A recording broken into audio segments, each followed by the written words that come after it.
It is my honor and pleasure to be able to introduce our guest speaker today. 4 years ago, our beautiful Commonwealth was headed in the wrong direction. During COVID, Virginia kept liquor stores open and closed our churches. Our classrooms were telling kids what to think and not how to think. Our Commonwealth went from supporting law enforcement to defunding the police. Then we met a man like Governor Glenn Youngkin.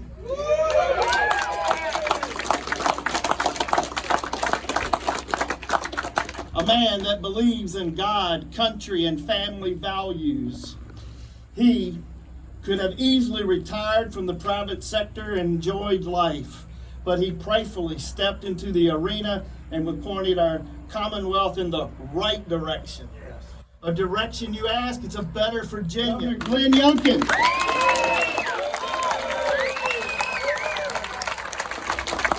Bedford County, thank you for hiring me.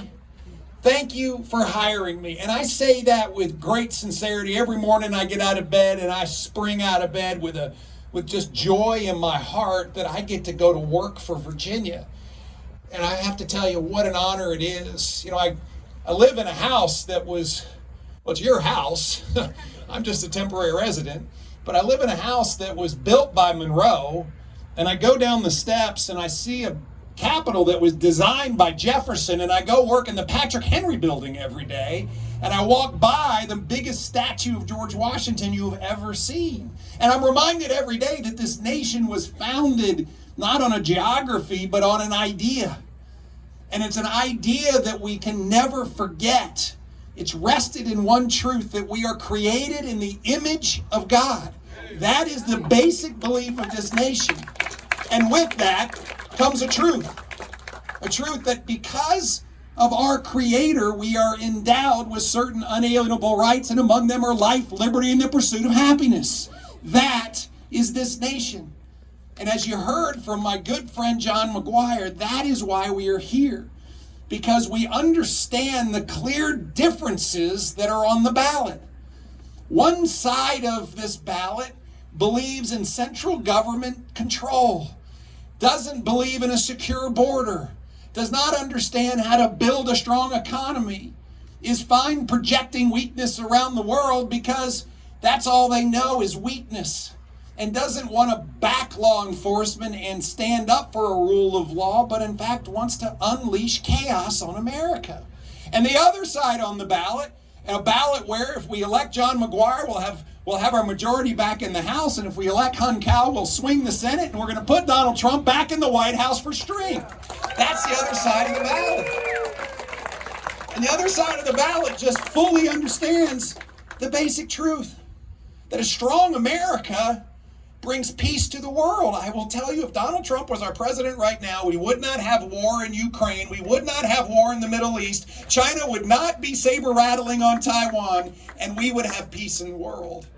If Donald Trump were the president right now, we would not have a porous border that has turned every single state into a border state. Just last week in Fairfax County, we arrested yet another illegal immigrant who was handcuffing two kids in an apartment to keep them from running away.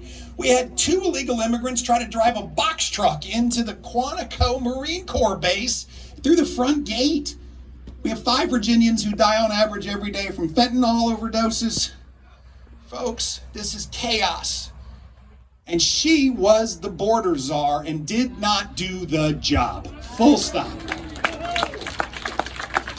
Donald Trump understands how to build a rip-roaring economy. I have to tell you, Kamala Harris doesn't. And I will say that we see the proof of that because we know the economy that he built, where we had high growth and low inflation. And we've seen the one that the Biden-Harris administration has built, which had runaway inflation and low growth. Folks, it's that simple. You go to a grocery store and you get a gut punch. You go to the gas pump and you say, how do I fill my car up? And listen, God forbid you want to buy a home. Mortgage rates went through the roof and took the American dream out of so many American elections. And at the heart of winning elections is Bedford County. Full stop. And let me tell you why. In Bedford County, I got nearly 80% of the vote. In the 5th Congressional District, I got 60% of the vote. We have to turn out and vote. And when we do that, we overcome the other parts of Virginia. You know, I had a meeting with President Trump in June, and we sat down and we were talking about how do we win Virginia. And I said, sir, we lose Northern Virginia less bad. We break even in Greater Richmond. We break even in Hampton Roads, but boy, we gotta win Virginia Beach and Chesapeake and Suffolk, where all our vets are.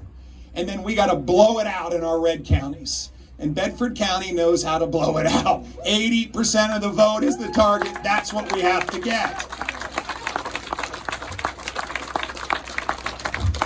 That means we gotta get out and do the work. I'm telling you what, make a plan to vote early, make a plan to get people out. We have got to flood the zone. You know, I said to the president, I said, Mr. President, you got to tell everybody to make a plan to vote early. We got 45 days in Virginia. And I want to sell voting for 45 days, not one. I want to see a sign in everybody's yard. We have an amazing, amazing campaign headquarters right here for the GOP. You can get fully equipped. Signs and hats and bumpers, to get them. Because I'm just telling you, when people drive by and they see a sign in the front yard, they say, hey, I might vote for that person too.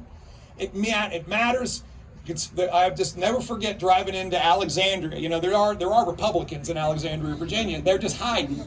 They're just hiding. And in 2021, we drove in and there were red signs everywhere. And I looked at one of my friends and I said, we're going to win this thing. Get a sign, put it in your yard. Third thing we need are volunteers. We need so many volunteers, you can't believe it. And listen, I know we'll put you to work. My top priority right now is election volunteers. I need precinct workers. I need folks who will pay attention and watch. I need you to be trained. Right now we're training 5,000 volunteers across the Commonwealth of Virginia. Here we go.